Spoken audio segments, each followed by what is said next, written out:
Hey everyone, and welcome back. Today, we're diving deep into one of the most intense and satisfying plot lines yet. Get ready for some serious drama because things are about to escalate in Yangzhou. So, Yuru and Zhou are just trying to mind their own business.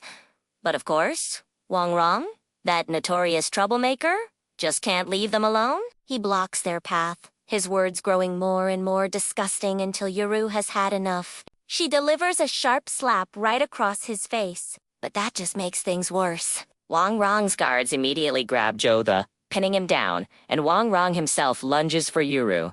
It's a terrifying moment. But just as he's about to lay a hand on her, help arrives in the most dramatic way possible. Descending like a storm from the heavens, it's Jiusi and his two friends. The tables turn in an instant. Wang Rong, for all his bluster, is no match for Jiusi. Remember, Jiusi made a promise to protect Yuru, and he is a man of his word. Right there, in public, he picks up a heavy staff and breaks Wang Rong's leg. He sends a clear message to everyone watching. If you dare disrespect Yuru again, you better ask yourself if your legs are tougher than Wang Rong's.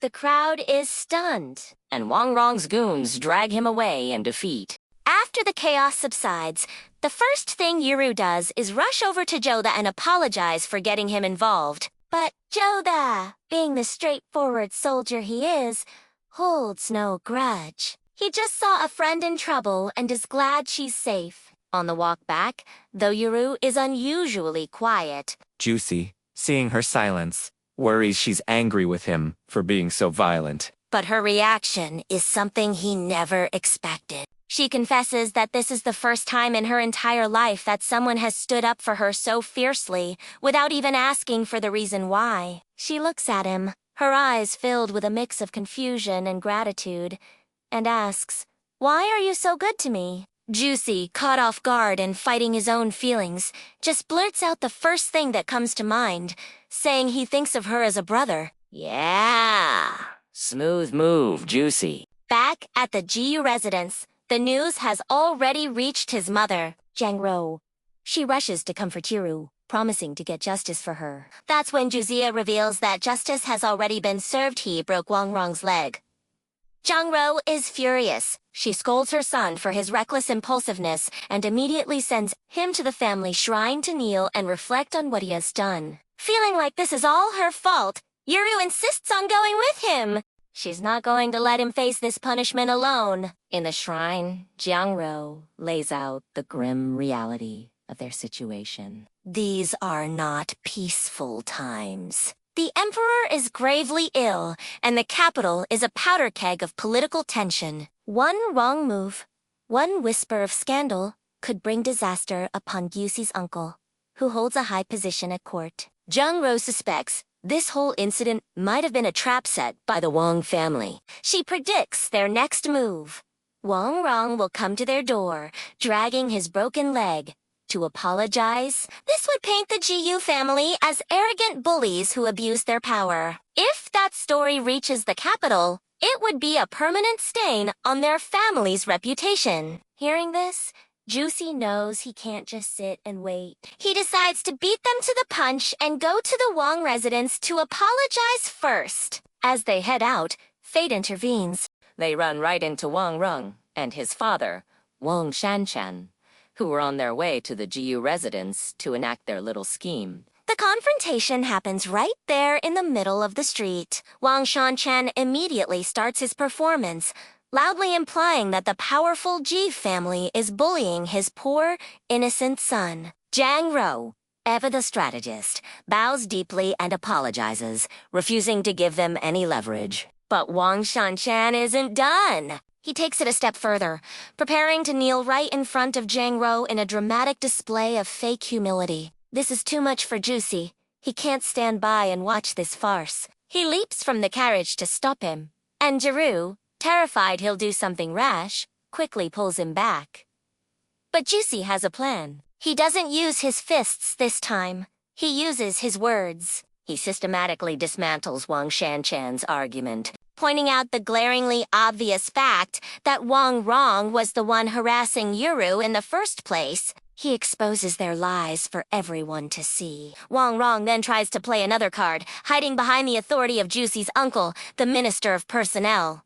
But Jiusi shuts that down too. He makes it clear that this is a conflict between the younger generation, and his uncle has nothing to do with it. While Jianguo was playing defense, Jiusi goes on the offensive, and Wang Rong is completely outmatched. Just then, Zhou arrives with a whip. He declares that according to the law, the punishment for harassment is 20 lashes. Breaking a leg is a private punishment, which could get the Jiu family in trouble. Seeing his plan crumble, Wang Shanqian tries to grab his son and flee, but Jiusi isn't letting them off that easy. He stops them, takes the whip from Zhou himself, and confronts Wang Rong. He demands that Wang Rong admit what he did wrong. Wang Rong, this pampered, cowardly bully, has never faced anything like this. He's absolutely terrified, covering his face, too scared to even look at Jiusi. With all his might, Jiusi delivers the first few lashes, a fury born of justice burning in his eyes. He pushes himself so hard that he nearly collapses from exhaustion. Zhou steps in to deliver the final 3 lashes. Finally, broken and defeated, Wang Rong apologizes. Jiusi has won. He defended Yuru's honor and turned the tables on his enemies. But the victory comes at a cost. The moment it's over, he coughs up blood and collapses. He's rushed back home and put to bed. Thankfully, he has a strong constitution and a background in martial arts, so the doctor confirms he'll be fine with some rest. Later, Zhang sincerely, thanks, Zhou.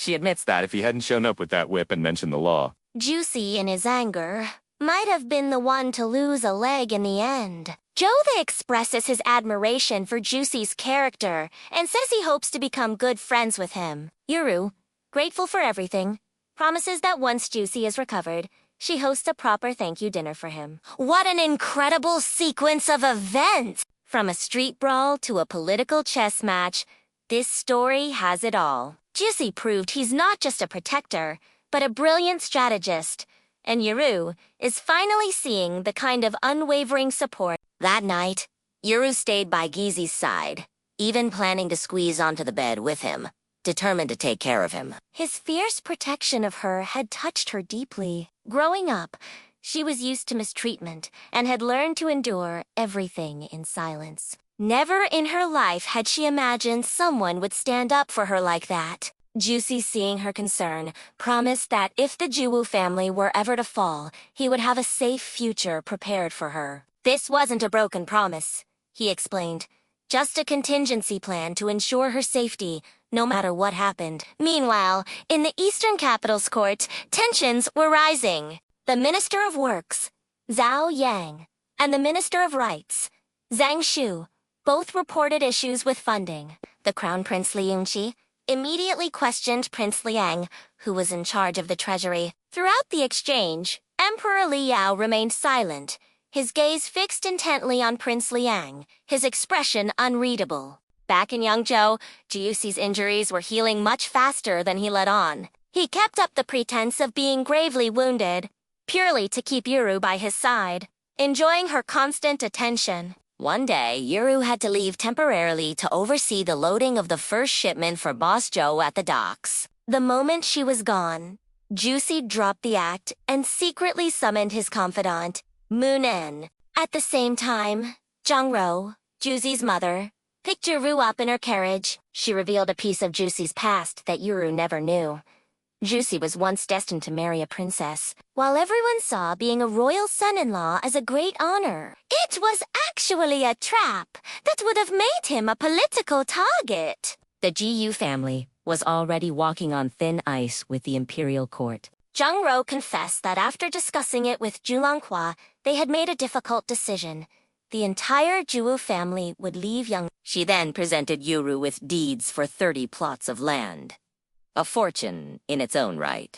Zhang told Yuru that if she wanted to separate from Jiusi, this was her chance. She urged Yuru to think carefully. Forcing Yuru to leave with them would mean separating her from her own mother and dragging her into an uncertain, perilous future.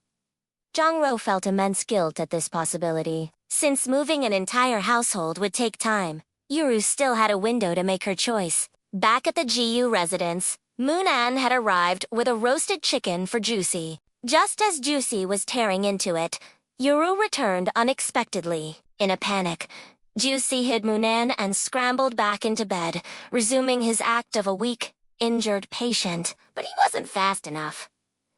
Yuru's sharp eyes spotted the chicken bones near the couch. One look at them, And then at Juice's feigned suffering, and she instantly understood everything. playing along, she began to lament Jiusi's terrible condition. Her dramatic performance so convincing that she tricked the hidden Moonan into speaking up to defend his master. With the cat out of the bag, Moonan confessed everything. Jiusi had been fully recovered for days, feasting on roasted chickens and braised pork knuckles. The garden, he admitted, was now filled with buried chicken bones.